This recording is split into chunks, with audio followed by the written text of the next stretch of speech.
Hello. Hi, Sabrina. It's so great. We'll give it some time as everybody's coming in. And hopefully tech is kind to us and gives us no drama. I love it.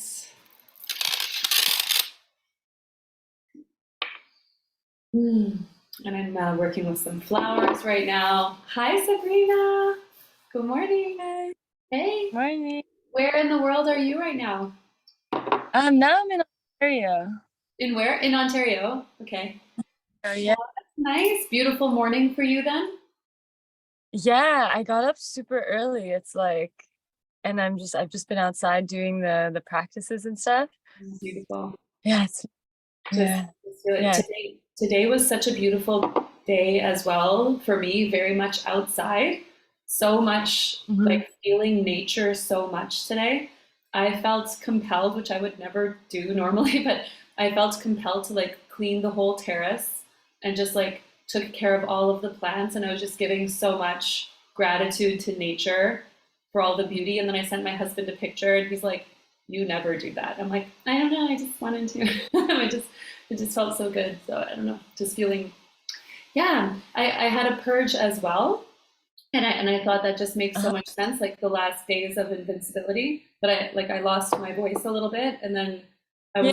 I also was like throwing up. I was like sick, but it didn't feel like a flu, Uh, but I was like sick. And then my period started with like so much wow. pain, and I'm like, whoa, and I'm like totally like moved through the vortex, and like it. I mean, I go through it with you ladies, and so it's so interesting today. I was like, oh no, what if I'm like sick? Like, what if I'm like really sick? If it was something from the school, something from one of Stella's friends or something, because all the kids get sick. But I just knew it was like a spiritual thing, and then Right. I feel so good today. And then all the time outside in nature, and I'm just like, give me the oils and give me the essences and like all of the jewelry, and just like let me just bask in all of it. So I'm so glad. And then after this, the recreation. So because it's just you and I right now, let's enjoy that. I am recording, so everybody will get the benefit of this conversation. But the rebirth and the recreation, like it's interesting, right? That word, recreation, play, recreation, and then recreation. So now, after all of this, like purging and exploring that you've been feeling, and then saying like you're feeling like, is this a rebirth in your business, in the context of your business? That's really Hmm. interesting. How are you feeling about that now? Yeah, I guess. Yeah, I guess for me, it's been been. It definitely feels like a death portal. It's been really intense, and yeah, I guess it's that piece where how am I feeling? I feel good today, but it's been intense. It's been intense. And then so it does feel like it's putting down like all the things. Yeah, just letting everything die the way that it's been in my business and kind of starting from scratch. It feels like it almost feels like I'm starting from this like 0 point. Mm, starting from a zero And point. That is so. It's interesting because death. We think that death, and I'm sure that you know this. Um, I'm just seeing that some people are having trouble getting in. Here's the link again. So great that I can have Telegram open here too. Death is the beginning, right? mhm, Like how my period started today, like yesterday, with so much pain. And it's like once a year that it's like this, and my belly was like so swollen, and my husband was like, what did you like? He's like, what did you eat? I'm like, nothing. My feelings. I ate my feelings. But that's the start of the new cycle, right? So like the death that you're feeling, that means that the new beginning has already started, right? right. And there's an aspect, like there was something in your messages that I thought was really interesting. Oh, good, Cassidy, she got up early for this. She's like awake in the middle of the night for this. So I'm really glad that it worked. But Good morning, Cassidy. Good morning, sweetie. Good morning on the West Coast, the best coast. Wesley, I live in California, so again.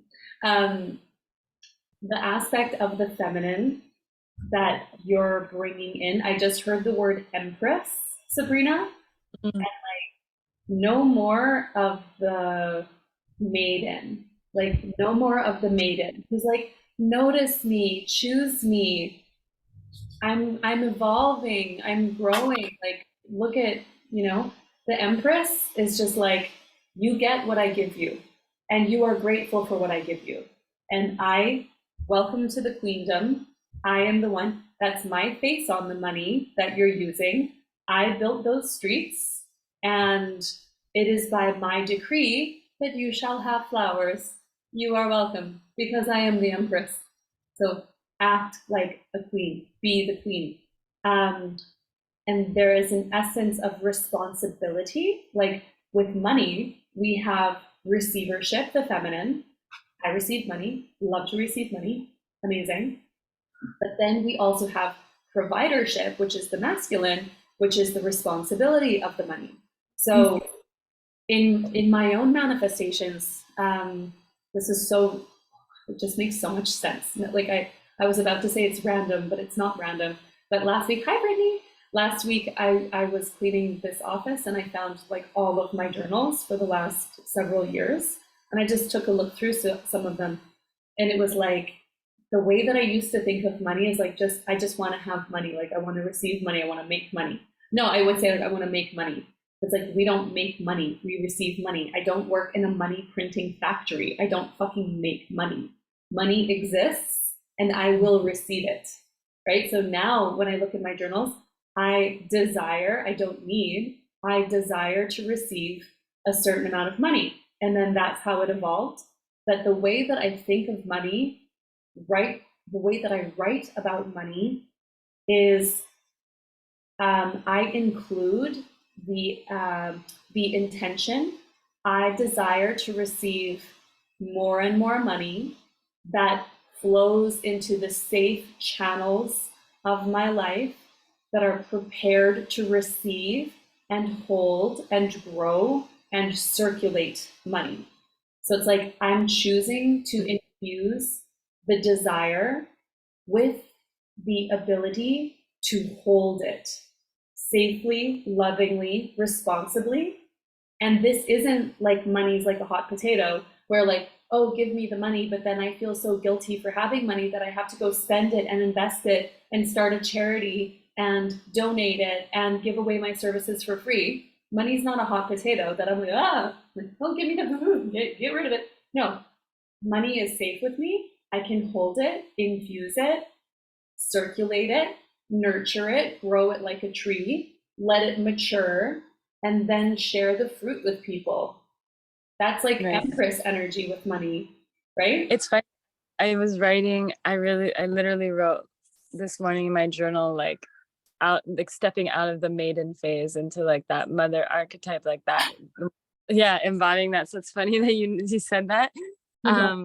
And I guess what's been coming up is it's almost like I feel like I've been going backwards in a lot of ways. Like I've been feeling that energy of like, oh, it's never enough, it's never enough, it's never enough.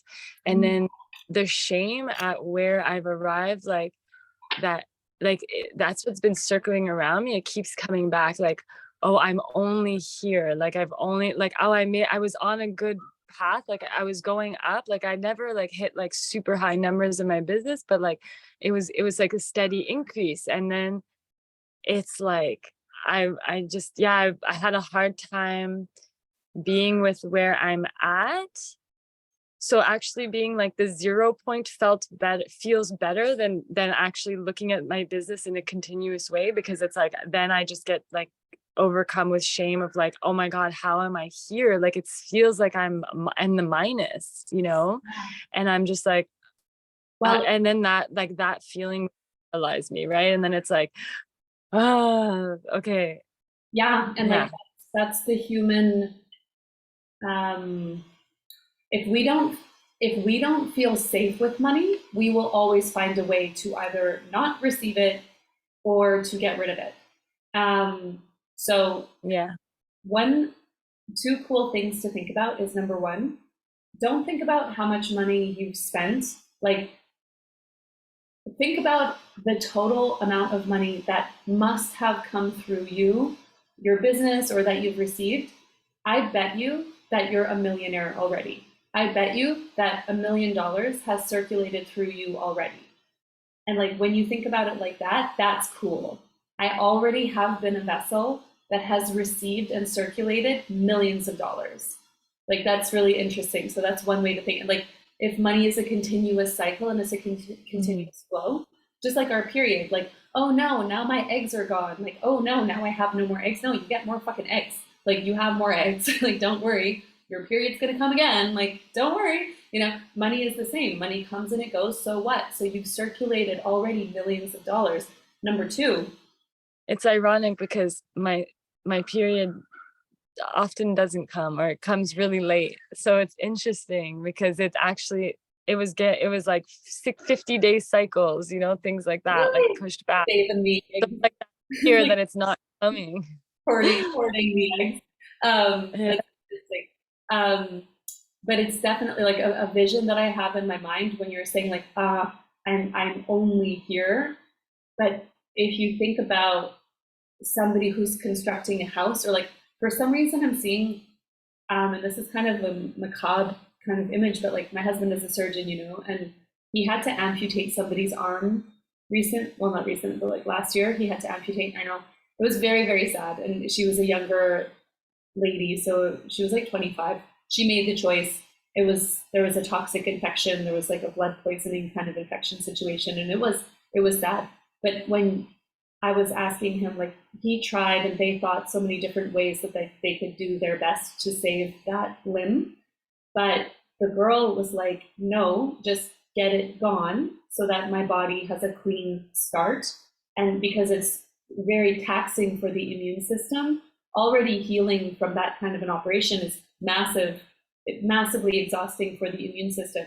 But if the body is constantly fighting an infection and dealing with antibiotics and all of this, and if this goes on for years as they're doing everything to save the arm, she's like, that will be worse for my life than just like get it gone. I'll adapt. I'll get used to a prosthesis. I'll get used to my new lifestyle like this. That's better for me. So just and then I can see like this, there's something so pure about building on a clean foundation.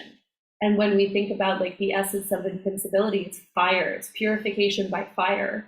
So if you've burnt away so many toxic identities and toxic beliefs, I don't even necessarily want to judge them by saying toxic, but saying that you've outgrown certain identities. And now it's like dead leaves and dead wood that you don't need anymore and it's not going to serve you. Better to build from here and then to think and to explore this Empress identity. Who is Sabrina as the Empress? And what's been very cool, who is that girl, who is that lady, that client who was kind of, she said something shitty to you, like you're just like all about the money now. Yeah.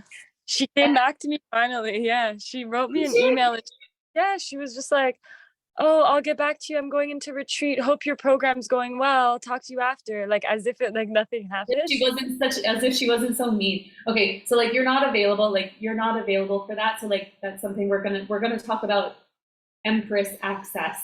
Like there's a difference between ways that people access a maiden versus the ways that people can access a queen, right? So like it's a privilege to have a response from you. It's a privilege. So that's also a new boundary, a new standard of access that you get to establish, that like you don't have to engage in conversation with people. People can ask you two things. Number one, how can I work with you? Number two, how can I pay you? And like that's kind of all you're available for. Yeah. Within Like, reason. feels like a lot in my body. I'm just like, Yeah, oh my gosh. I know, I know, but it's also a gift for them because it elevates our energy when we, how can I say this? Well, let me finish my first thought. My first thought was it was really cool for you to witness you just embrace that identity with the yeah, so what? Where you're like, so what? What if I am about the money? It's a business. I'm running a fucking business here. Yeah, I'm about the money. Like I don't pay my phone bill with hugs and love. I don't pay my phone bill with good vibes. My phone bill costs money. So yeah, I'm about the money. I love seeing you own that. Um, but my next point about access. So this is something that I also have been playing with, and it's been an interesting journey for me because as my account grows, as I have different programs, like you all have paid for the privilege of having access to me, and I fucking respect every single one of you, and I respect and appreciate you paid to be in this room. You chose to be in this room, whether you're here live or you're watching the replay. You paid for access to this. So would it be respectful, would it be me respecting you if somebody like writes me a heartfelt message on Instagram and then I just like spend the day like coaching them for free in the DMs because from my big heart? It's not super respectful. It's not respectful to the people who choose to be in this energy, right? With the exchange. So if you think about it, how else can I say? All right, so for Beyonce, I fucking dressed for that concert. I dressed for it. Like, I dressed for it. I was wearing 6-inch stiletto heels. I was wearing a friggin' sequin kimono. I was wearing an extra small built-in corset, pencil skirt with my tits lifted for the gods. My husband was like, when you need to pee, you need to think about it like 10 minutes before because I can't go into the bathroom with you to unzip you from that thing. So like you have to tell me when you have to pee like before because it's going to be like a procedure. And I'm just like, yes. But like I dressed for the respect of Beyonce. And if I go to the opera, I dress for it. And I have been at an opera and we had front row seats and the performers noticed me and my husband. And I was like, I was so honored that they noticed, you know? So there's something that rises in the frequency of others when you hold your clean frequency and your clean energy, that they must raise their frequency in order to interact with you. It's a gift for them. You're inviting them to rise. And it's saving you energy because instead of you being like, oh, I have to come back down and make sure they're okay. Oh, I have to save them all. I have to lower my prices. I have to make it easy. No, my gift to you is that you are invited to rise. My gift to you is that I invite you to see how strong your muscles are, to come up here and share this air with me because you can be here too, but you have to move, right? So that's the clean energy. I would say that within the context of business, there are different levels. So like if I do a free masterclass, I'm gonna deliver the shit out of that masterclass, but there's not gonna be like a Zoom Q&A. They don't get that level of access. So like you can still give and you can still be so generous, but it's just honoring and respecting your own energy and like understanding that your energy is a gift to them as well. Does that make sense? Yeah. No, I love that. Yeah. So Yeah, I guess. it's an era for Sabrina. Hmm. Yeah. So excited. So like Yeah. there's like a not a femme fatale. I don't want to say femme fatale because I don't want to reduce it to that kind of trope, but there's like an embodiment. There's an embodiment of like your loving bad bitch queen energy with your feminine softness. There's like a new alchemy of this that you get to play with and build from now. Yeah. Yeah. No, I feel that. And I really love the way you explain that, like the rising up, like that as a gift. I really saw it because I've heard this, but it's like really feeling that shift. Yeah, and I think for me, really this masculine energy as well, like that's the piece too, like this more like assertive, commanding energy that I'm like I have, yeah, to like access that. But I think the queen is the feminine version of that. Yes, and it's like there's a stewardship. Like when we're in our masculine aspect, we are treating ourselves and our goals with such a respect that we are creating the protection. So, like, if I had no boundaries around honoring my mission to be here, if I had no boundaries around that, I would be, Stella would be having loud fucking play dates here every single day. My house would be overrun with kids, and I'd be like making homemade cupcakes every single day. No, give Stella what she wants. I have no boundaries. My husband, I'd be making 6-course dinners every single night for my husband, instead of ordering pizza sometimes, because I'm like, I'm busy, I'm creating a program, I'm delivering a class. Like pizza is ordered, food is happening, but I'm not there for. Like, so there's it's like a management, it's a stewardship out of respect for the mission. And it's not like being an asshole from ego of like, oh, I'm too good to do, that's my boundaries. It's not like that. It's respect for the mission, because we know that every single one of us who are here are changing the world, and it matters. There are women, every single one of us, there are women that need us, that we are here to help them rise. You have a mission, you have a mission, you have a mission, and everybody who's watching this replay. And if we don't honor and protect our structure, we can't fulfill the mission, which then is a disservice to ourselves and to everybody, right? So that's how I think of the masculine. Like, it's worth it. And sometimes if I've been like very, very femme, then I actually will put it in my calendar, even though I just work from home and like nobody's bugging me, but I will put in my calendar like time block, like 9 a.m. to 10 a.m. create content, 10:30 to 11:30 review my contract, make sure that it's tight and that I like it. Then 12:30 to 1:30 review client payment plans, make sure all that's on track. And then thank goodness I do have a great team. So like I will literally, if I don't trust myself, because my feminine is like, but I could just go eat grapes on the terrace though. Or I could like curl my hair elaborately and then do like a photo shoot for the business. And I can be like, but that's like work. Like I can just do that. I can do that. I can sell that to myself really easily. So if I need to like whip myself into shape with my calendar, I will actually put like calendar reminders in my phone. Yeah. And okay, then that's fun. The calendar reminders, because I'll make a calendar and I just forget about it. I'm like, okay, I'm gonna structure myself. I made the calendar, done. Yeah. So it's like that's the piece. It's like actually putting the reminders. And I think that's like a big piece that came from this program. It's like making me realize like I really need structure, because I get lost in stuff. So Wait, I'm not sure if you can see this. It's a Merkaba. yeah.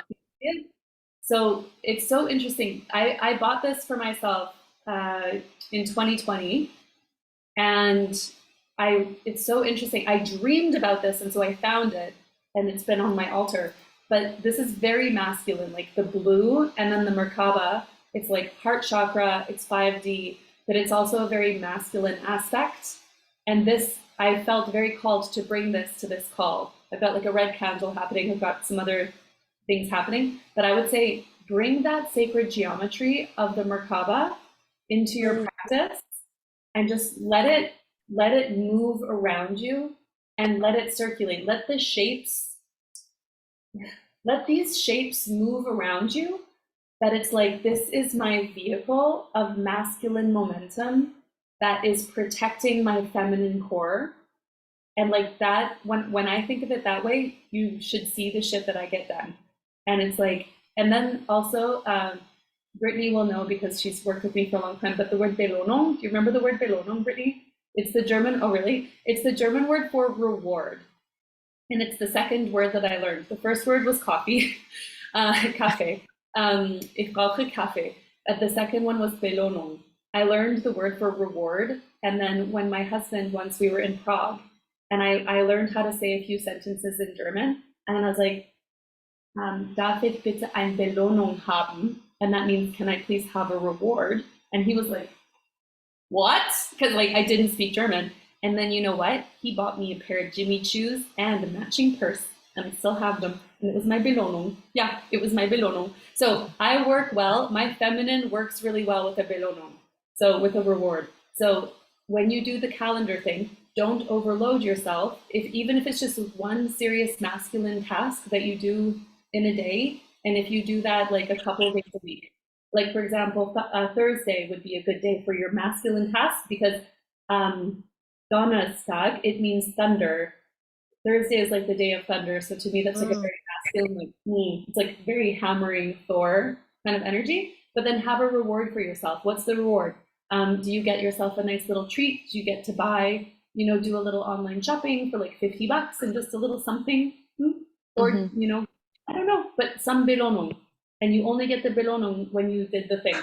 And then you'll teach yourself that it's good for you. Yeah. Amazing. Yeah, I love that. Thank you. It's so sweet. I love it. Okay, let's let some of the girls talk. It's been such a great conversation. I love it so much. Got it. Zoom did some kind of update. Brittany, how are you? It's Brittany, bitch. Hi. I was just trying to finish the last activation right before the call, so I didn't get all the way through to the end of it. But Hardcore. pardon? It's a hardcore one. It makes me cry. The last one, it's a big one. Like feeling the pain of the whole world. Oh my gosh. Yeah, I don't know. I don't really know what to. I guess I'm just kind of in this like, I left a. I don't know if it was an invincibility or conscious opulence. I know there's like a discussion there, so I'm like maybe I should just leave that in there and not bring it up here because some of the other girls were asking questions. It's up to you. I because my phone said that this call was at 2 o'clock our time. I was gonna be in the conscious opulence now, so I'll be responding and answering everything right after. But yesterday, due to vomiting, I lost my voice. So, but now my voice is back a little bit. But please, bring anything that you want, and just know that I'm sending you so much love right now as well. I heard this quote yesterday from I don't know if anyone knows Melissa Wells here, but it was like an old podcast, and she said that which breaks our heart cracks us open to our truth. And when someone's just like telling a story, she was talking about a breakup. It had nothing to do with what I'm going through. And I was like, oh my God, I feel like that's what's happened. It's like there's this event that like has broken my heart, but it's like cracked me open. And so I'm kind of just trying to like explore and not, I'm trying to be in the moment and stop like controlling, like just letting all of the possibilities like float around me without having to like, because I think I have this like safety mechanism of like, I need to know the sure answer. And I like got, I'm still like, I feel like, I know you're not judging me, but I'm like this fucking tax situation. Like there was so many errors that I had to fix. So it's just, I got another email this morning and they're just like, yep, just like fill in this form. And I'm like, okay, no big deal. I'm just doing the motions and doing the thing. And I was kind of trying to practice what you were saying about like, I think this could jeopardize my citizenship application. And I'm trying to be like, maybe it won't. Maybe, maybe there'll be a miracle. Maybe they won't pay attention to this error. And so I've just kind of been like playing into that possibility. But I think the wound around it, like it's all circumstantial because this pattern I've had in my life, and it's come up so many times in Invincibility, is it's not like I make that many mistakes, but for some reason, the ones that I do have these like catastrophic consequences on my life. And that's like a dramatic word, but I mean, they have like a significant effect. And I think that's what's frustrating. It's like, can I not just make a stupid mistake that can be fixed and it's not going to like ripple effect and like shake up my whole world? So I'm like kind of facing that demon a little bit. Can you think of small mistakes that you've made? Because surely you're not perfect all of the time, but probably the mistakes that are not catastrophic just kind of fly under the radar, right? Like if you break a dish, or if you stub your toe, or if you forget to buy something at the grocery store, that's not catastrophic. Like I didn't get milk and now my life is over. It's not like that, right? Yeah. So the big ones. So there's a safety in perfectionism, and there's a safety in performance. So I'm going to borrow wisdom from my own therapist because I saw her yesterday, which definitely attributed to my own purge. But like as an adult, when something triggers, this is how she explained it to me. So like if something triggers us so much, because I went through some things that really like messed with my body, and I've alluded to it, but like I lost 5 kilos. I was sick for a few months. It was very unusual, and so I was like, why? Like, why though? And she explained it to me like this. It was like adult Krista was freaking out at the same level that my inner child was freaking out. So like normally if a mistake or something happens cognitively as an adult woman, we're able to logically process it and be like, it doesn't get to us. It doesn't bother us that much because we can cognitively be like, maybe it doesn't feel like the stakes are that high. But there's something here where it's like your safety, your physical safety is impacted by your level of perfection, goodness. And I think that's why the trigger is like just so deep in your heart. There's something about it's adult Brittany is freaking out because boyfriend marry you, like citizenship, like your citizenship, your money, and then like where's the masculine to protect you? Boyfriend's not going to marry you. He doesn't want to have kids. You did consciously choose him, just like I chose a husband who literally will always work 16 hours a day. Like I chose a man who will abandon me every single day, and I love him. I chose that. You chose that man too. You chose a man who won't be there for you that way. So masculine isn't protecting you. You have to protect yourself somehow in a foreign country. Safety, your literal safety, your root chakra is like shook. But also, when did that happen?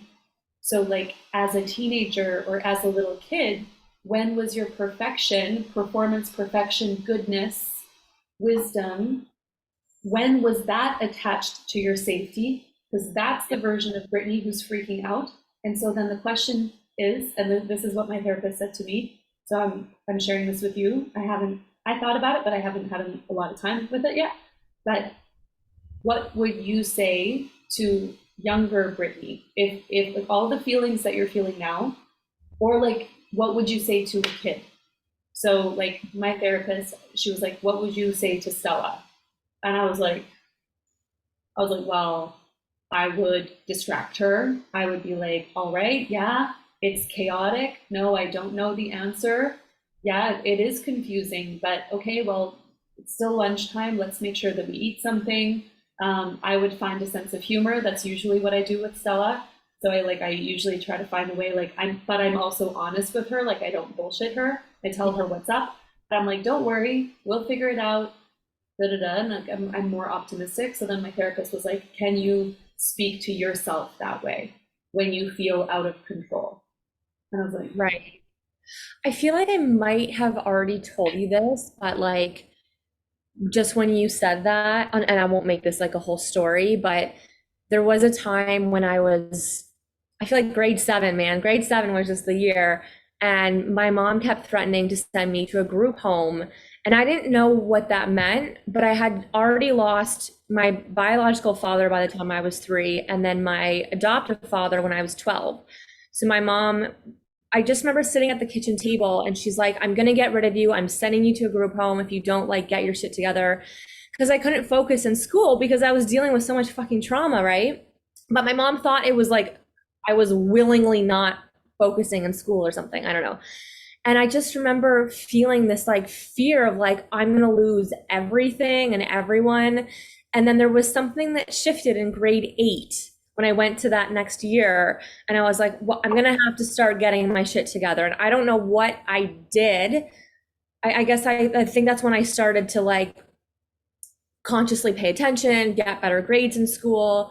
And then in 2021, there was that big Philadelphia family fight. And I remember bringing it up with my mom, and I said, one of the most hurtful things you ever said to me was this. And my mom just like, she literally scoffed at me like a demon and was like, that was the best thing I ever did because it got you into line. And I was like, you fucking ruined my life. Like, I've been in therapy for years over this. So I think that that's the root to what you were saying. I'm having such a strong physical reaction, and actually, no, there are things you just shared that I did not know, and I just hug you so tight, and I want you to know, like, it is so valid. It is so valid what you're feeling and what you've been through, and I relate. Like, I understand our connection so much, even more now, because Brittany, like, we've been working together for years. But like, my dad literally like kicked me out by email, and then denied it. Him and my stepmom, like, it's a whole thing. But like, I have a hard boundary with them. I'm not in contact at this time. I'm gonna share something. I'm gonna share something with you. But what you're feeling is so valid. And this was when you were like, my safety only comes from me, because I can't even trust her, the woman whose body I came from, the woman whose heartbeat I shared in the womb. She still is so shady, and she can't hold the truth that what she said was horrible. Like, I am a mother, I have a daughter. That's actually one of the big lessons of my soul. Like, I have a daughter, so my dad can never bullshit me. My dad cannot bullshit me and say like, well, blah, blah, blah. Like, no, because I fucking have a daughter. I would never say that to her, ever. Like, no, there is no level of shittiness that she could be that would make me utter those words. So there's no excuse, but holding compassion for whatever my dad went through as a kid, whatever abuse he may have endured, your mother, no baby comes out of the body like this. So whatever she endured that made her that way, whatever made her close up her heart that hard, let's have compassion for that without it being your problem. It's not your problem. So where does the magic come from now for you and for me and for anybody for whom this resonates? It is, and even Sabrina kind of goes back to what we were talking about, finding forgiveness. And I know that sounds cheesy. Okay, finding forgiveness. And I have two parts for you, Brittany. Number one, finding forgiveness by understanding that our greatest transformation and our greatest power comes through in 5D studies, multidimensional spiritual studies, a blow to the heart. So something that fucking shatters your heart, breaks you open, just like you said. And like all of these quotes, it's like, oh, the cracks are where the love gets in, and the cracks are where the light gets in. And that's all fun and games until you're in the middle of it, right? It's like, that sounds cool until you're being smashed with a sledgehammer. Like, oh, look how full of light I am. But it fucking hurts so bad.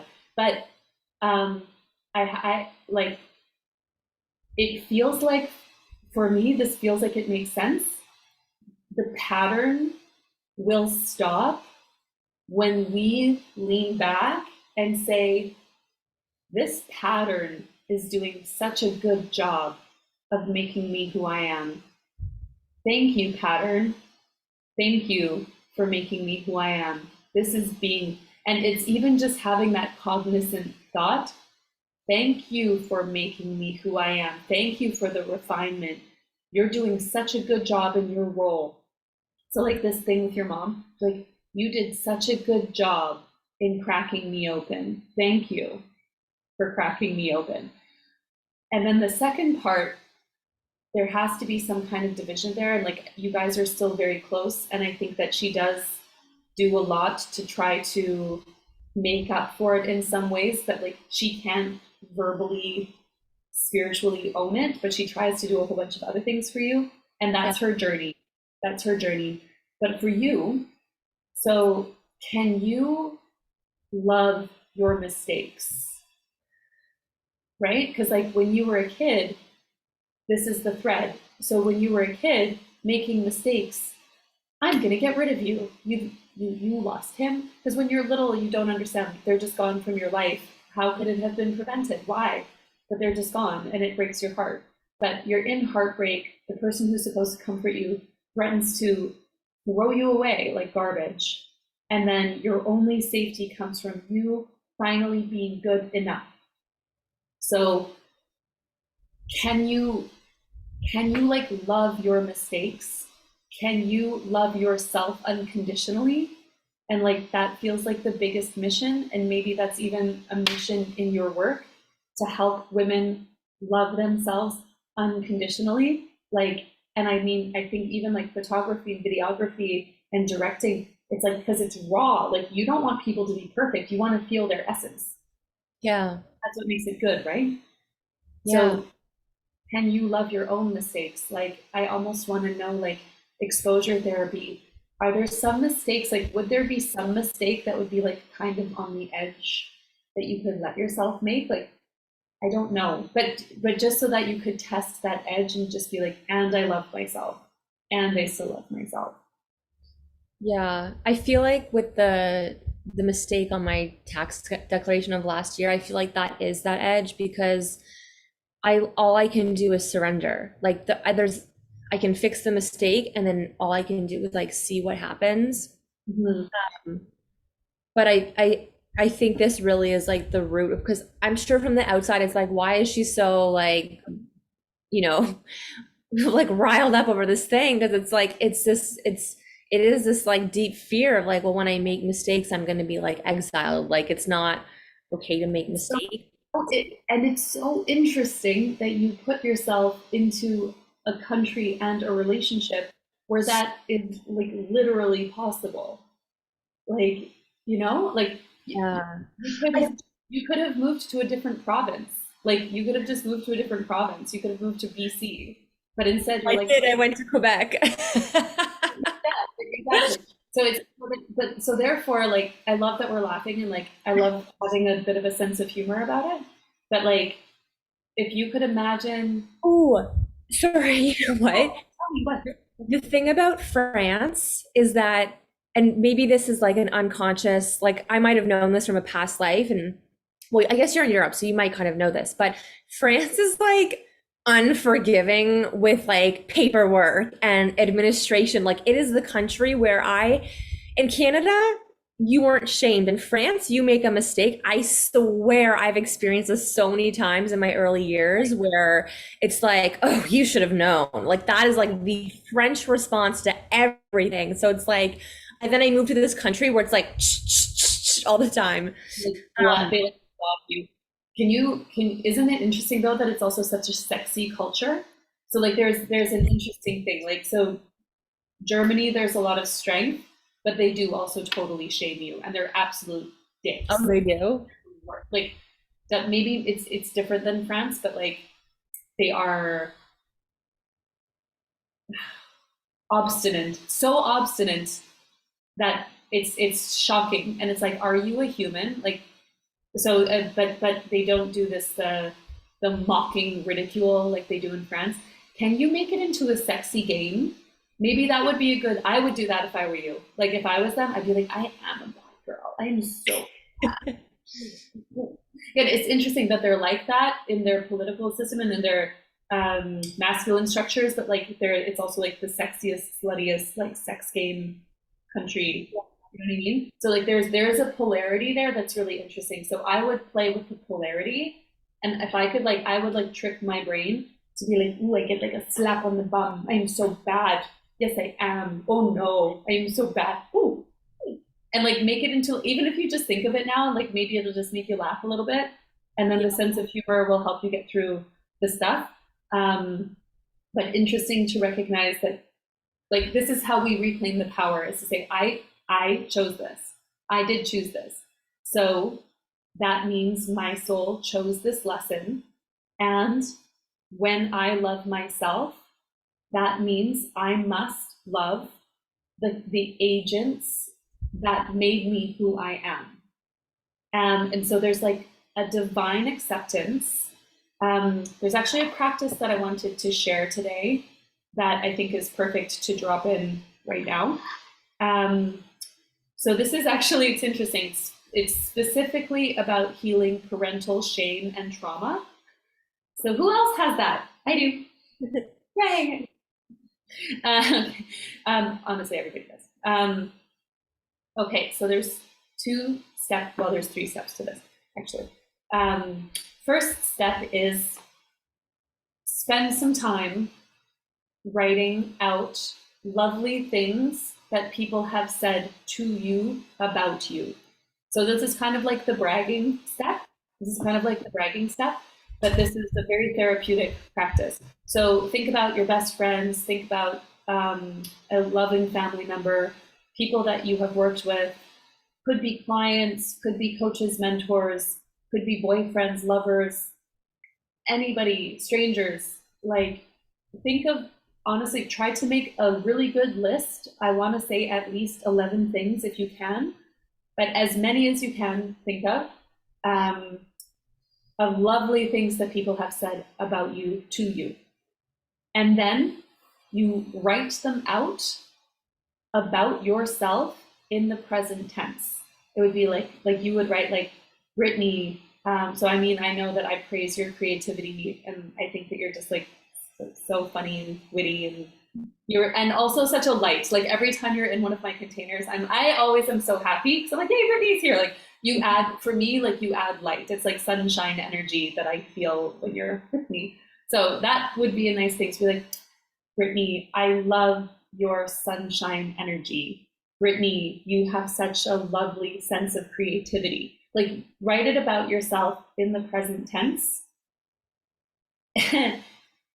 And then, okay, then that's one part of the practice. Second part of the practice, going to the other side, think about a critical or unkind comment that your parent has said to you, parent or caregiver has said to you, which is going to suck a little bit. And then you're going to write down this structure as if it's your parent. They can be alive or dead, or I would say anybody who had a position of power over you when you were little. So step parent or a teacher that was very important, influential, grandparent, any kind of caregiver person who had power over you and influenced you. So think of something mean that they used to say about you, to you, and then you're going to think about what you would want them to say now. And it's a 2-part thing. So you're going to write out a statement as if it's from them that says, Dear Brittany, just using you as an example, Dear Brittany, I used to say that you were blank, but now I can see that you are. So it's like, I used to think that you were careless or like, I don't know, like made a lot of mistakes. Like I used to think you were this, but now I can see that you are so attentive, and thoughtful with everything you do. So the second part of the sentence is what your heart would love to hear them say. So if I were to say this about my dad, oh, like, let me think like something that my dad would imply that I was, it's so sad and it's so gross to say, but my dad used to actually say things that like I was like slutty or like as a teenager. And I cannot stress enough what a dork I was. I wish I was slutty. I wish I was that cool or like that hot, but I really wasn't.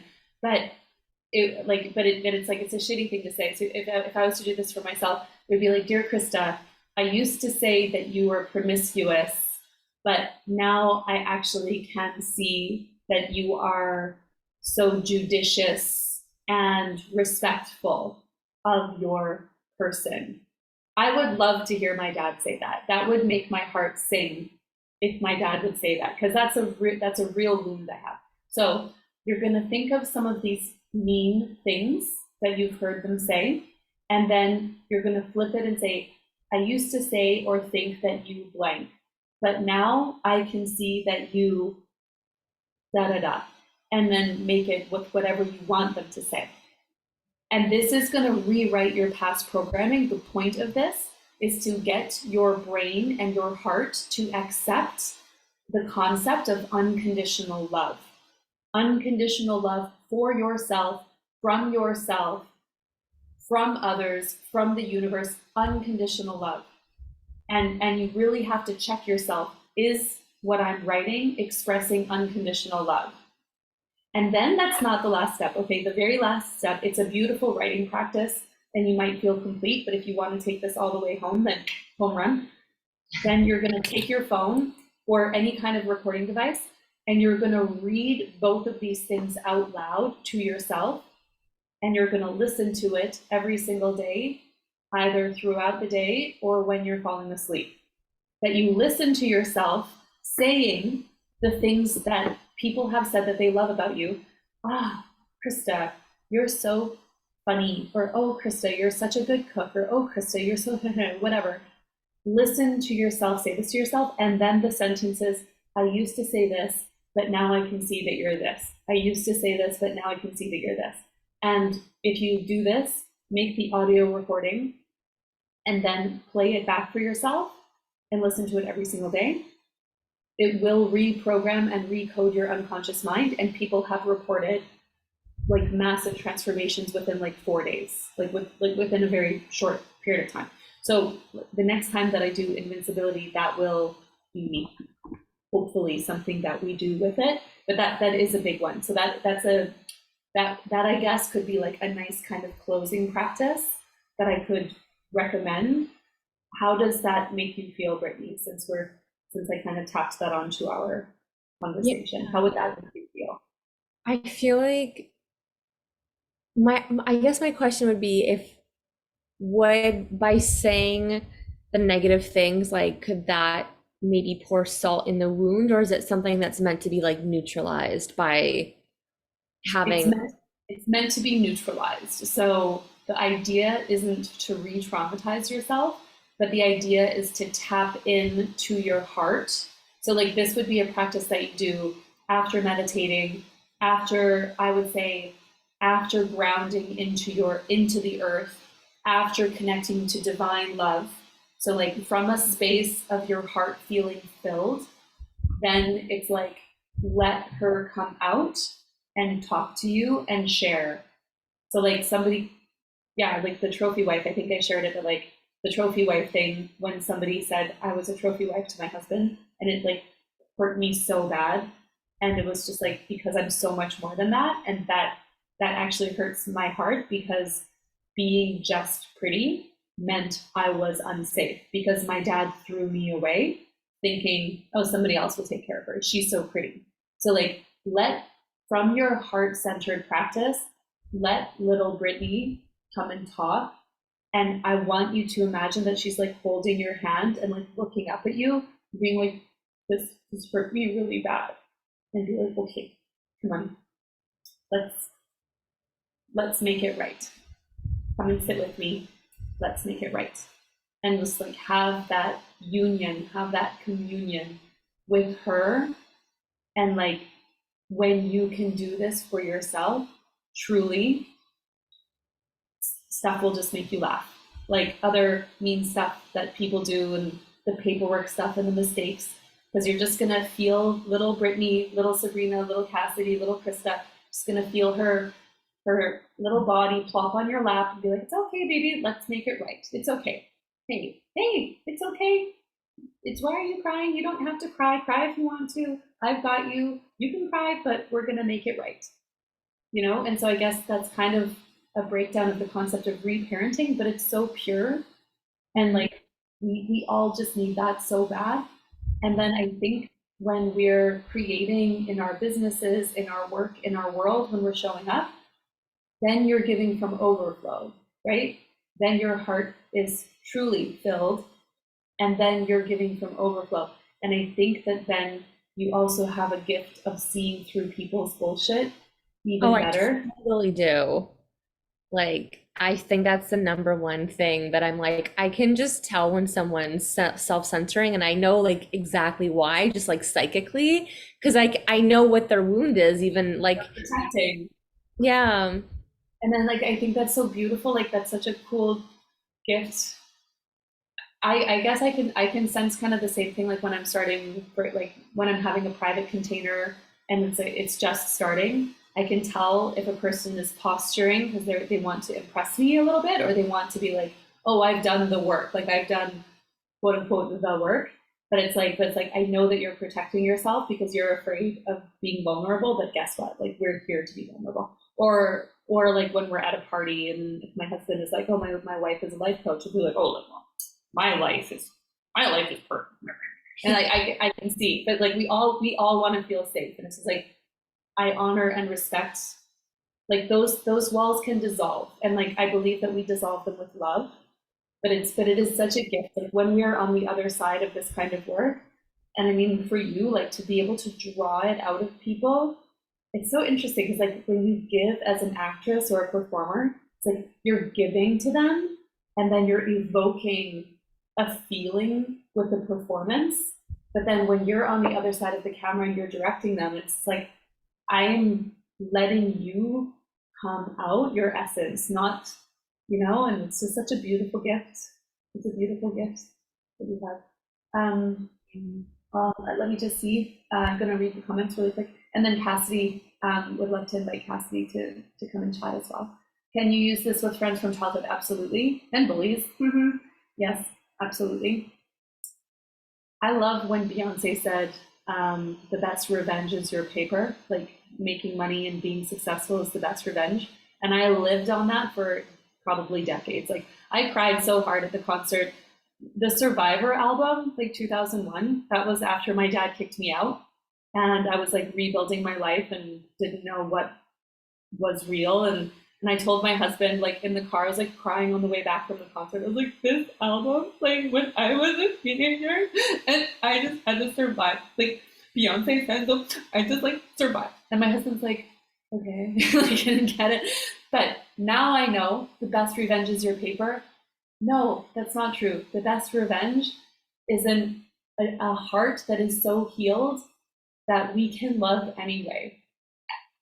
And it's like not denying the fact that the pain may have broken you, but then knowing that you and God worked together and did alchemy to heal, that like you're still full of joy, even when you're being broken. This is, and then the cool thing for us entrepreneurs is that we make more money then. So we get the paper anyway. I see your hands. I see your hands, Cassidy, in the dark. So Cassidy, would you like to share? Would you like to share? You can just speak from the darkness because I know it's like, I don't even know what time it is for you, 5 maybe. It's 5 in the morning for you. Wonderful thing. And I think you can go back to that. So Cassidy, if you want to come and unmute, you can ask a question if you want. You also don't have to if you don't want to. Oh, there you are. Hi. Hi, can you hear me?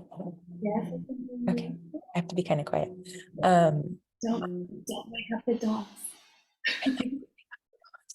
But literally, they're babies. But so I haven't finished because I was like on retreat and stuff, but I'm on day 5 and I've like been avoiding it for 2 days because I know that it's going to be a really big one for me. And I know like already what's coming up like within myself is like, it is serving me, like the not making the money, because it's like, it's kind of like poor Cassidy, she can't make money, or, not make money, but like she can't support herself. Like, she's on her journey, she's finding herself, she's like, whatever. And like, because my dad does financially help me still, it's like, I do have that to like fall back on. And then it's kind of like, I mean, I've done a lot of work around it, but like the shame cycle. So it's like, I get that kind of like burst of, I don't want to say like adrenaline, but like there's like some sort of like chemical that's kind of like addictive to like the feast and famine kind of a thing. Yeah. So, like a roller coaster. Okay, so 2 things. Okay, number 1, something that really stood out for me when you said, oh, Cassidy, she's on her journey, she's finding herself. And it's like, that's the identity that you're in, and that's the identity that you're accepting. Yes. So that's the identity that you are accepting.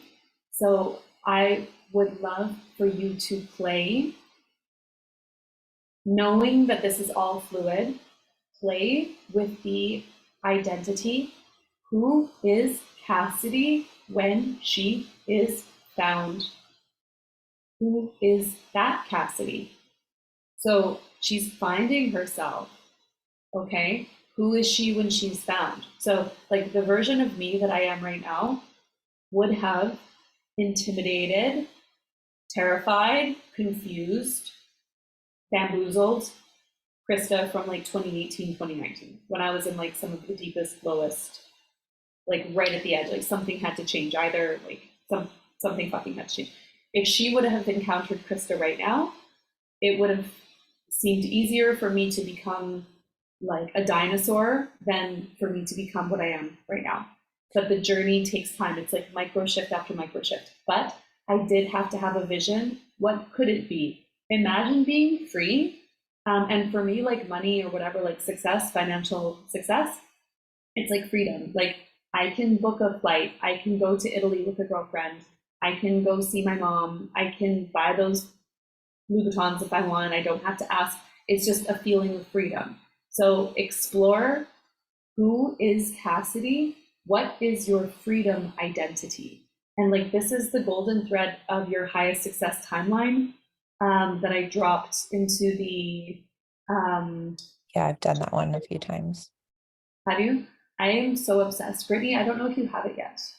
It's in the conscious. Yeah, you dropped it in conscious opulence, like towards the beginning of when I was in it. So like, I think it was like January or so that I've done it a few different Oh, times. no, So. this is a new one. Golden Cord. Oh. Yeah, it's a new one. I'm just gonna drop it into as a treat. I'm just gonna drop it in. Can I drop it in there? Okay, but I will. But Brittany, it's gonna be awesome for you too. But your freedom identity. I like that. Because you have to know, it has to feel safe.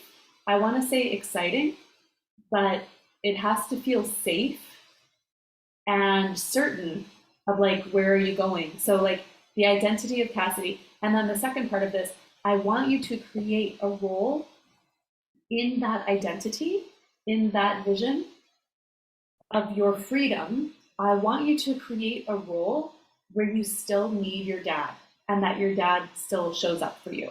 Because it could also be an attachment of love where it's like, but that's how I get love from my dad though. Like he shows up for me financially and like helps me, like, hello, that's masculine love.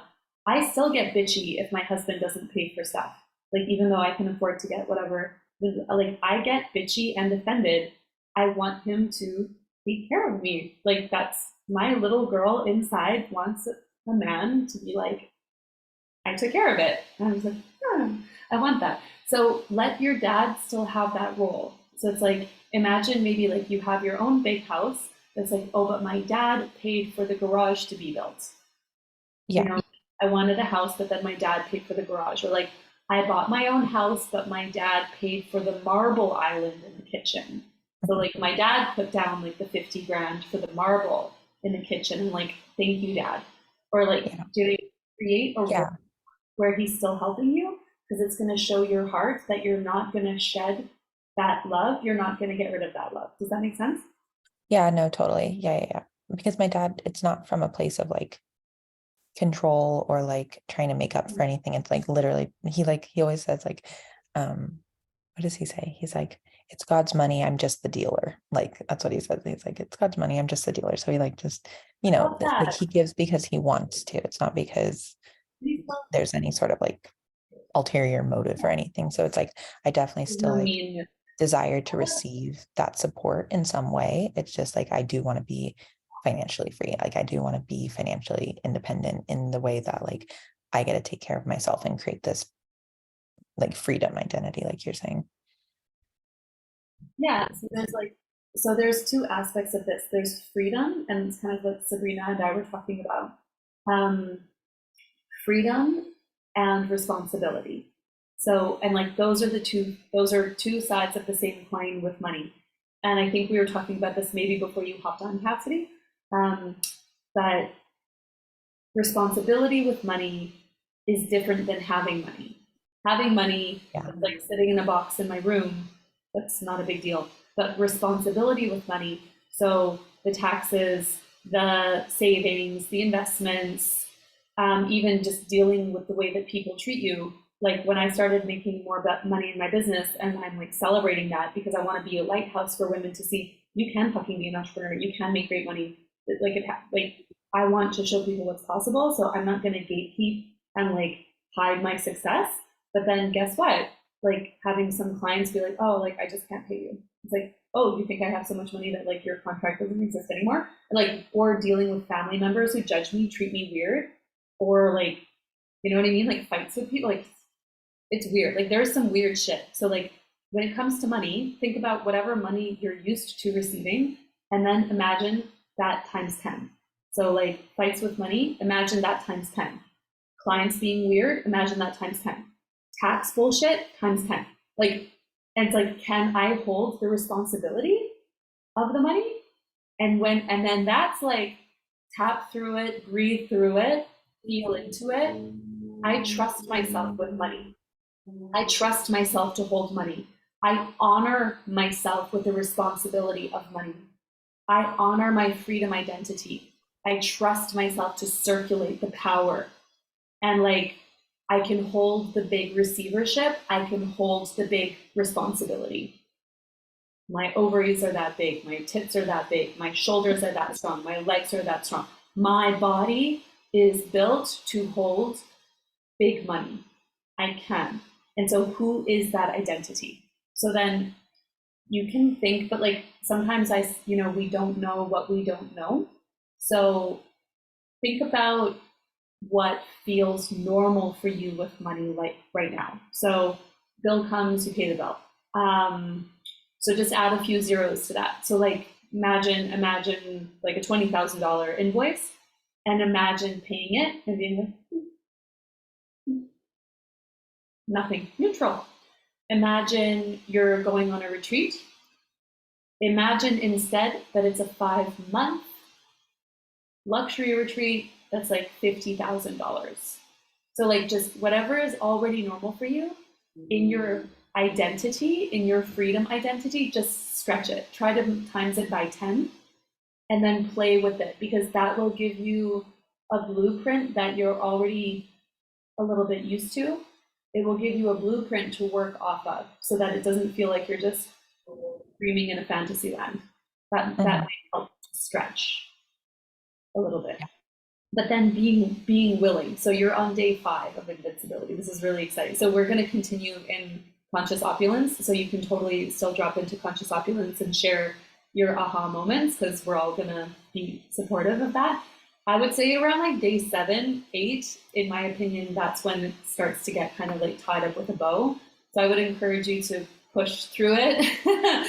And you are going to meet a different identity of yourself on the other side, where it's like, okay, I love my shame.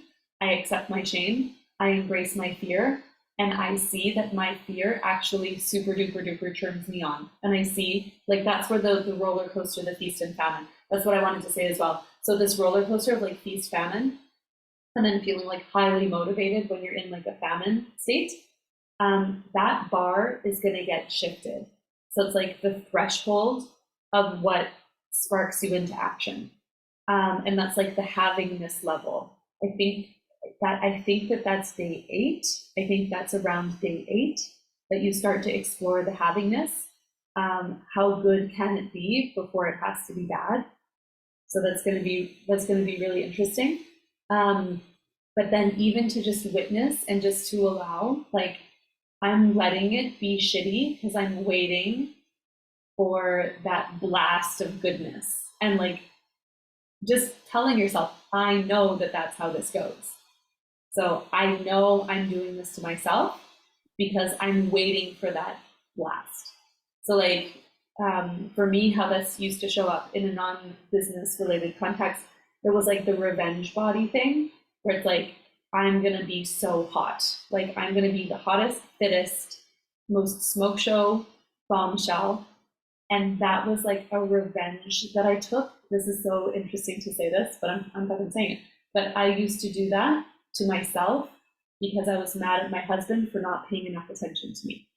So like, because he worked so much. And yet I chose a man who works, like he has a job that he will never not work this way. He will work this much or more. There's no other option as long as he's employed as a surgeon. So I chose that. I chose that pain because that pain allows me to have a motivation to have a high level of fitness and strength, which is a value of mine, because I know that I have a higher quality of life when I have a strong, fit, healthy body. I can carry Stella in one arm and the groceries in the other arm, and I can look good doing it, and I can wear high heels and the outfits that I want. So my quality of life is better when I'm fit. But I use the rage and the anger that I direct at him to motivate me to have a hot revenge body, thinking I'm teaching him a lesson. He doesn't fucking care. He's like, yeah, I have a hot wife. He literally doesn't care. It's not going to get him home from work any earlier, but it gives me the backdoor route to my desire.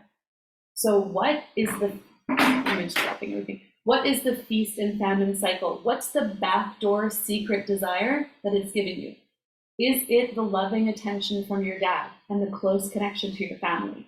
Because as long as you are in a state of need, and then it like hustles you into busy action, but also it reinforces the connection of masculine love and care.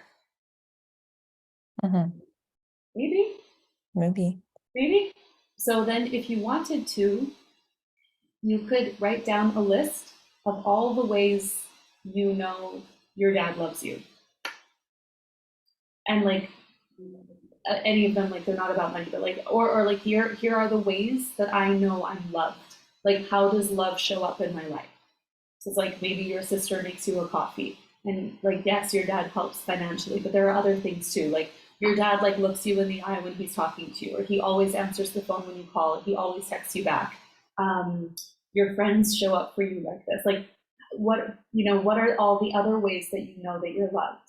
And then maybe that will help to reduce the addiction to the feast famine, because maybe the feast famine is just a desire to prove love. So Yeah.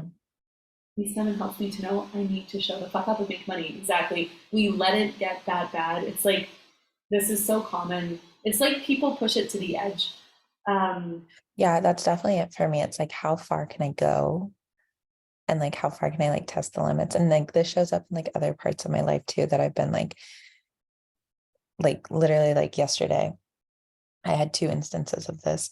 One was my car was making noise, and it's like, I've known for a while now that I need to get an oil change and like to put oil in my car. And then yesterday it started making noise. And then my dad's like, you need to get it the fuck into a car place and check your oil. And like, my car literally had no oil in it.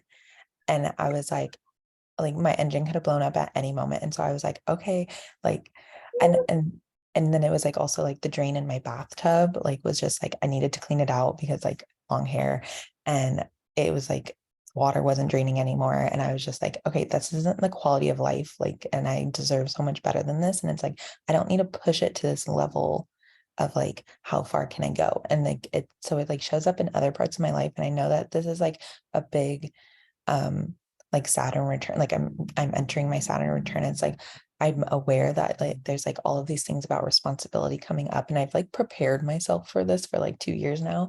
And like now I like, I'm like, I kind of feel myself like being like pushing that like that edge of like, how far can I go with the responsibility before it gets like too much, you know? And so it's like I'm aware of it happening, and yet at the same time it's like I'm allowing it to continue. So it's like I'm like needing to like get my shit into action. It's a flirty little edge, and I think that we all can relate. I think that we all absolutely can relate to that. So like this helps a lot. Like this helped me a lot. Like even now at this point in my business, for example, in my marriage, when I think about the version of Krista that I see in the future, like, I love myself, but I plan to continuously evolve and expand. So I ask myself, is this a part of her life? Like, is this something that she's doing? Or is this something that like that she's allowing? And it's like, no. Okay. If the answer is no, then that means that at some point in the timeline between here and there, at some point in the timeline, Krista of that moment stopped it. She stopped it. She just stopped it. So either, and I'm like, okay, how did she stop it? Either something so bad happened that was like so traumatizing that it taught the lesson really hard. So for example, like not locking, this happened to one of my friends. She would never lock her car door. And she just like, we always were reminding her. And then sure, one day, all her stuff was robbed out of her car. And it happened to be a day that she did a big shopping spree. And there was literally cash and over $700 worth of clothes and a designer bag that her boyfriend gave her for her birthday and all her gym stuff and her work laptop. It couldn't have been worse. And like, you know, so you bet your ass she locks her car all the time and she got a car alarm. But, you know, it took a big traumatic event to teach her that. And it was no amount of reminding her that we could do that made her do that. So I asked myself, okay, on that timeline between now and then, where that Krista does not have this fucking problem anymore, at what point on that timeline did that change? And what is the nature of that change? Now, this is very interesting because time is quantum and we can manipulate it. And we also live in a dimension with free will. I believe in miracles 100%. I choose to bless my timeline with goodness, with ease, with grace. I don't say that I don't want to learn, but I do say this, like when I'm journaling, when I'm manifesting, I often will say, I choose and ask that my lessons come with grace and with ease and with gentleness. I ask to learn my lessons with gentleness, please. And so please not with the trauma, right? Like if it's possible. And then this creates a little curiosity. So how are you going to be the instrument of that transformation? And now I believe that after this conversation, there's going to be a new little seed, a new little edge that's planted where you're going to laugh at yourself. You're going to notice the same pattern and you're like, should probably get that drain declogger. And I could just pick it up at the drugstore when I'm buying some more nail polish remover. It's not a big deal, right? And then the next thing you know, now you're the girl who never has a clogged drain. And you did it just like that. Mm-hmm. And then you go, oh, okay, what other areas can I do? Now I'm the kind of woman who always has a minimum of this much money in her bank account, and I just do. And now I'm the woman who does show up and sell on Instagram like every day or every second day. Like it's literally the littlest, tiniest habits. And interestingly, it also pretty much always starts with shame, recognition, FOMO, jealousy, fear, because it's something that resonates with us that we see as separate from us. But the example that I always use is monster trucks. You know, monster trucks, those big trucks with the big wheels, and they can drive over other cars. A boyfriend once took me to a monster truck show when I was, I think, 18 years old, and I dumped him immediately because I don't fucking care about monster trucks, not at all. He was from a rural place, a place that was rural, and I don't get it. But therefore, I feel nothing when I see these monster trucks. I don't fucking care. I literally could not care less. But a beautiful black Porsche or like a black Maserati or an Aston Martin, yeah, I kind of care a little bit. Like I care. Like, so if my best girlfriend got one of those cars today, I would be steaming mad with jealousy. And then I'd be happy for her, but I would also be like steaming mad. But that's because I can see myself with one of those. So notice where those triggers are: shame, fear, regret, curiosity, anger, all of that. And it's like, that means that it's meant for me. Okay, where in the timeline is this going to happen? And how me being the master of my universe, me being the queen of free will within my life, will I allow this change now?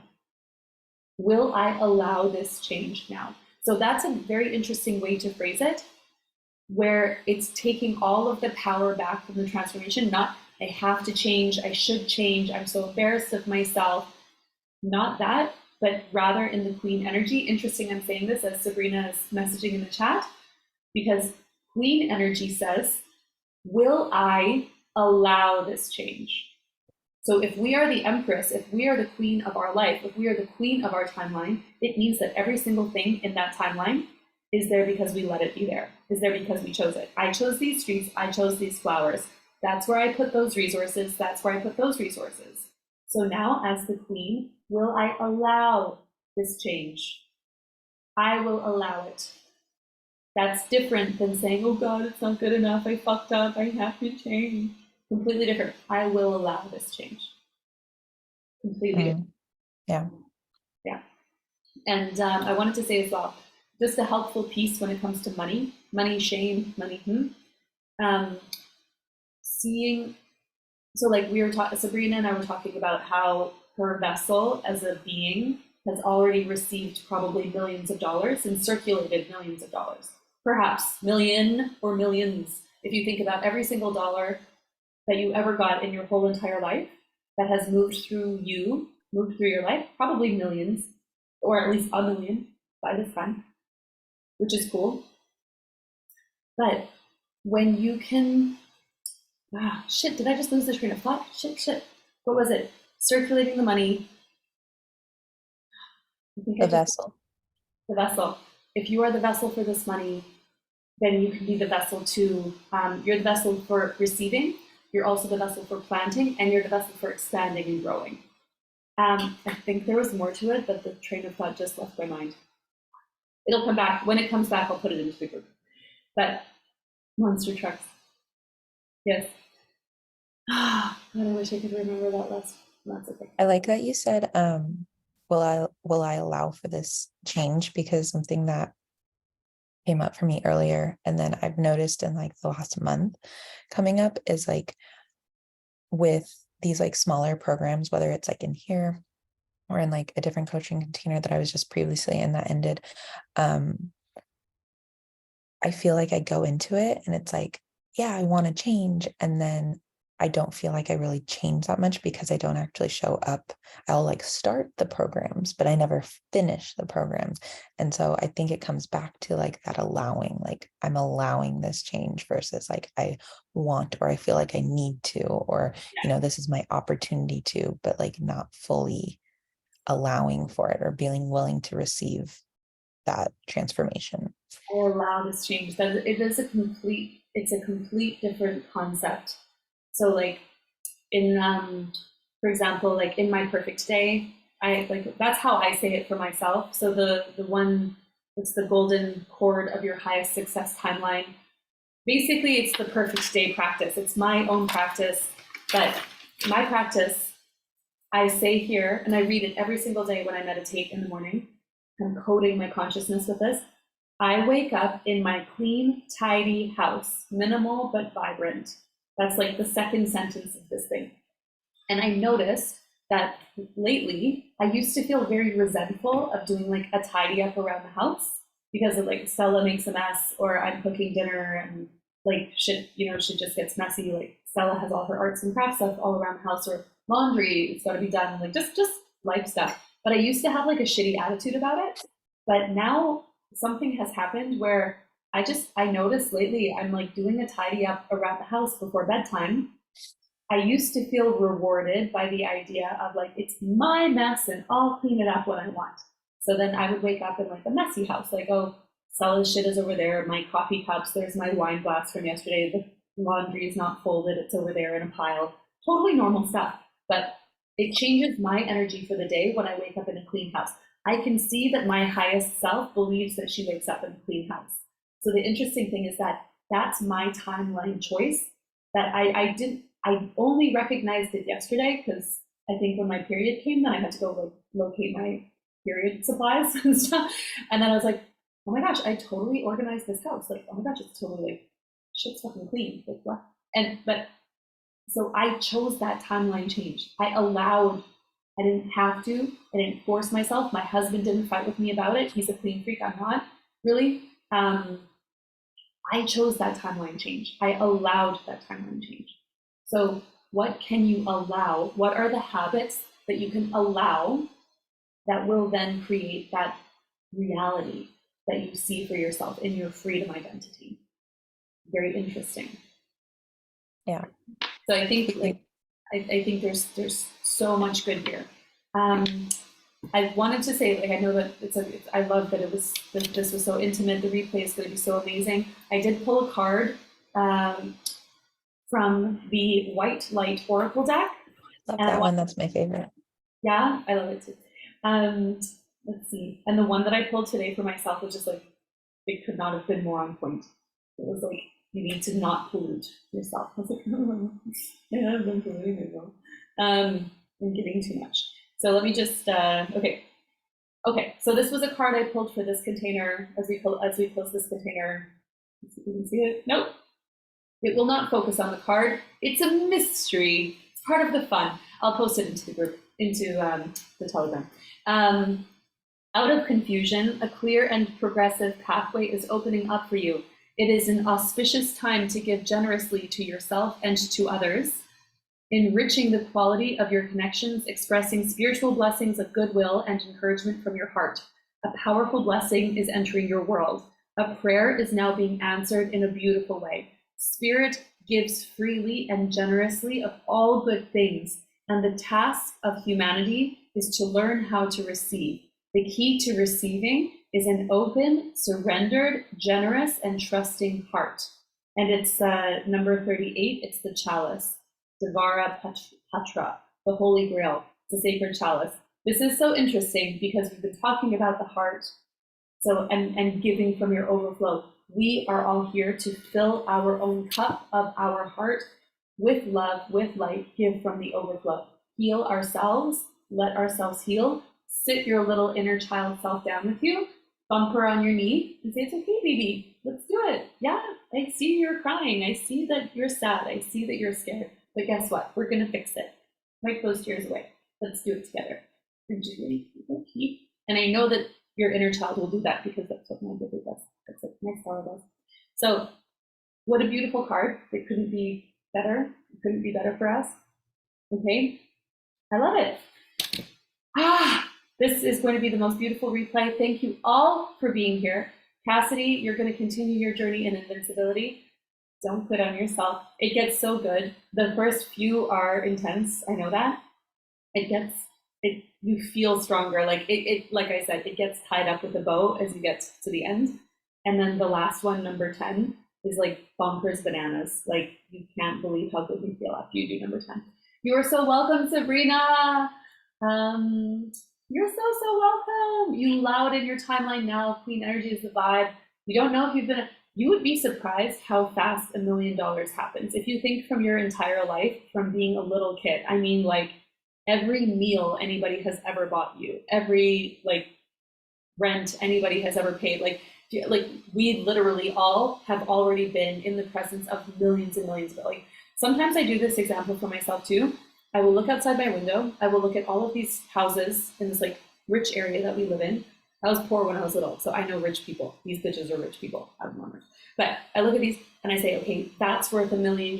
That's worth €1 million. That's a $200,000 car. That's that. And I imagine all this shit that I can see, even this like big oak tree here. I think to myself, what would it cost if some like billionaire was like, I want to buy that oak tree?